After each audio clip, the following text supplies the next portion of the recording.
Hello বন্ধুরা, নতুন আর একটা ভিডিও নিয়ে আসলাম আপনাদের মাঝে। তো আজকের ভিডিওর মাধ্যমে আমি আপনাদের দেখানোর চেষ্টা করব কিভাবে ক্যাপকাট সফটওয়্যার দিয়ে বাংলা ফন্ট অ্যাড করতে, বাংলা লিখতে হয়। আমরা যখন ক্যাপকাটে বাংলা লেখার চেষ্টা করি, ডিফল্টভাবে বাংলা লিখতে পারি না, ভেঙে ভেঙে যায়। তো এই জন্য আমি আজকে আপনাদের খুব সহজভাবে দেখানোর চেষ্টা করব কিভাবে আপনারা ক্যাপকাট দিয়ে বাংলা লিখবেন। আসলে ক্যাপকাট দিয়ে বাংলা যত সহজভাবে লেখা যায়, বাংলায় ক্যাপকাটে অনেক গুরুত্বপূর্ণ কিছু ইফেক্ট আছে, অনেক গর্জিয়াস কিছু গ্লোরিয়াস ইফেক্ট আছে, যার মাধ্যমে আপনি আপনার লিরিক্সটাকে অনেক সুন্দর করে উপস্থাপন করতে পারবেন। তো আজকের ভিডিওর মাধ্যমে আমি আপনাদের দেখাবো কিভাবে ক্যাপকাট দিয়ে আপনি সুন্দরভাবে ডিফল্টভাবে বাংলা লিখবেন। আর বরাবরের মতন যদি আমার চ্যানেলে নতুন হয়ে থাকেন তাহলে অবশ্যই চ্যানেলটি সাবস্ক্রাইব করবেন। তো লাইক, কমেন্ট, শেয়ার করবেন যাতে পরবর্তী ভিডিও আপনাদের মাঝে সহজেই পৌঁছে যায়। তো চলুন বন্ধুরা, আমি দেখিয়ে দিচ্ছি ক্যাপকাট দিয়ে কীভাবে আপনি ডিফল্টভাবে বাংলা লিখবেন। তো চলুন স্ক্রিনটা লক্ষ্য করুন, আমি দেখিয়ে দিচ্ছি। আর বন্ধুরা, আর একটা কথা, ক্যাপকাট দিয়ে বাংলা লেখার জন্য আমাদের ছোট্ট একটা সফটওয়্যারের প্রয়োজন হবে, সেটা হচ্ছে বিজয় টু ইউনিকোড। আপনি বিজয় টু ইউনিকোডের মাধ্যমে আপনি ক্যাপকাটের মাধ্যমে বাংলা লিখতে পারবেন সহজভাবে। তো চলুন আমি দেখিয়ে দিই। বন্ধুরা, মোবাইল স্ক্রিনে চলে আসলাম। তো ক্যাপকাট দিয়ে ডিফল্টভাবে বাংলা লেখার জন্য আমাদের ছোট্ট একটি অ্যাপ্লিকেশনের প্রয়োজন হবে। তো এই অ্যাপ্লিকেশনটা আমরা অ্যাভেলেবেল প্লে স্টোরে পেয়ে যাব। এই জন্য প্রথমে আমরা প্লে স্টোরে যাব, গিয়ে এখানে সার্চ করব বিজয় টু ইউনিকোড।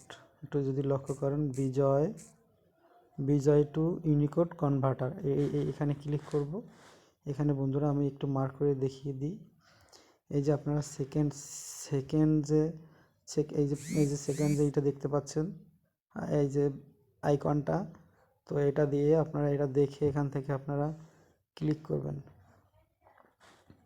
তো আমরা এটাকে ইনস্টল করে নিব। বন্ধুরা, এটা আমার অলরেডি ইনস্টল করা আছে, তাই আমি এটাকে সরাসরি ওপেনে ক্লিক করব। ওপেনে ক্লিক করার পরে একটু ওয়েট করবেন। তো এখানে আমি এই যে নিচের বক্স আছে, বিজয় বক্স, এই বিজয় বক্সে আমি বাংলা লিখব। আগে প্রথমে আমি এখানে বাংলা লিখে নিব। আমার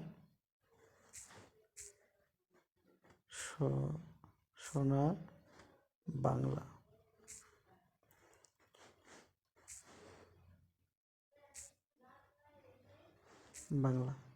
বন্ধুরা, এই যে বাংলাটুকু লিখে নিলাম। তো এই উপরে যে বিজয় কোডটা আছে, আমি এটাকে কপি করে নিব। তো এখানে পুরোটাকে প্লেস করে এটাকে আমি পুরো কার্সরটাকে এটাকে সিলেক্ট করে আমি এখান থেকে কপি করে নিব। কপি করার পরে বন্ধুরা, আমার এখান থেকে সরাসরি বের হয়ে আমরা চলে যাব আমাদের ক্যাপকাট সফটওয়্যারে। তো ক্যাপকাটে চলে আসলাম। এখান থেকে বন্ধুরা একটু ওয়েট করবেন। ক্যাপকাটে আসার পরে আমরা এখানে নিউ প্রজেক্টে ক্লিক করব। নিউ প্রজেক্টে ক্লিক করার পরে আমরা এখান থেকে একটা স্ট্রোক ভিডিও নিয়ে নিব ব্ল্যাক কালারের। আমি আপনাকে এডিটিং সহ দেখাচ্ছি। আমরা এখান থেকে একটা ব্ল্যাক কালারের একটা স্ট্রোক ভিডিও নিয়ে নিব, এখানে অ্যাড করে দিব।